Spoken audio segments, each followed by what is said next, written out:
Hello guys, good morning. Paano magpalit ng profile picture sa Facebook na hindi po ma-share sa ating newsfeed or hindi po malalaman ng mga friends natin sa Facebook na nagpalit na pala tayo ng ating profile picture. So, ganito lang po ang gagawin natin para makapagpalit tayo ng profile picture na hindi po manonotify ang mga friends natin sa Facebook. Punta lang tayo sa ating Play Store. Kailangan po kasi updated ang ating Facebook. Click Play Store. Dito po sa may search engine, i-type lang natin dito ang Facebook. Then, search natin. Kapag ang nakalagay po ay update, click lang po natin ang update. Kung ang nakalagay po sa inyo ay open, ibig sabihin po updated ang inyong mga Facebook. Sa akin guys, dahil po hindi siya updated, kaya tinap ko po yung update.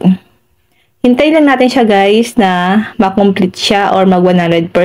Ganito po ang gagawin nyo once na gusto nyo pong magpalit ng profile picture na hindi po manonotify ang mga friends natin or hindi po nila malalaman na nagpalit na tayo ng profile picture. Kaya pwede po kayo magpalit ng profile picture ng kahit na anong oras or kahit pa anong araw kung ayaw nyo pong manotify yung mga friends nyo. Makikita na lang po nila sa inyong mga Facebook na iba na po ang inyong profile picture. Kasi hindi rin po ito masishare sa inyong mga newsfeed, so hindi po manonotify yung mga friends nyo na nagpalit na po kayo ng profile picture. Wait lang natin siya guys, nag-update lang siya.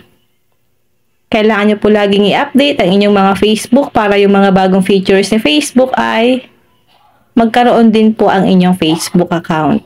Click na po natin ang open kapag na-update na natin. Click natin ang profile. Click nyo po itong camera sa profile picture nyo. Then, click nyo ang choose profile picture. Lalabas dito yung mga screenshot, yung mga picture, or kung meron po kayong video, lalabas po yan dito. Ngayon guys, hanap lang tayo ng profile picture natin. Halimbawa guys, ito. Click lang po natin ito.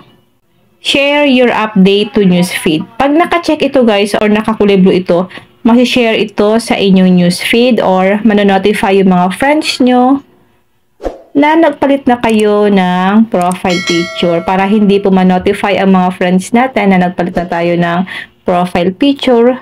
I-uncheck lang natin ito. Then, click nyo po ang save. Uploading your profile photo. Napalitan na po ang ating profile picture. Ngayon, check natin dito kung na-share po ba siya sa ating newsfeed. So, hindi siya guys na-share sa ating newsfeed. Ganun lang po ang gagawin nyo once na gusto nyo pong magpalit ng profile picture na hindi manonotify ang mga friends nyo sa Facebook. Yun lang guys. Sana po may natutunan kayo sa aking video. And now, thank you for watching. God bless you all.